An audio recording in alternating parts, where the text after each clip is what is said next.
Makapangyarihang Diyos, habang naghahanda akong bumoto, bigyan mo ako ng karunungan at pag-unawa.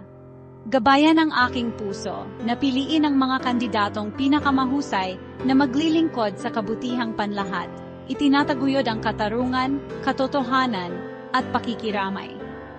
Tulungan akong tumingin sa kabila ng mga walang laman na pangako at tumuon sa karakter ng mga kandidato at sa kanilang pangako, tunay na magseserbisyo sa kapakanan ng lahat.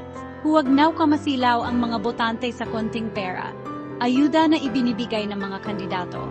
Tulungan mo akong pumili ng tama. Ang mga dati nang naluklok, na walang nagawa, may sariling interes, sumira ng gobyerno, mapanlinlang, mga sugal at tuta ng ibang bansa ay huwag nang maluklok pa.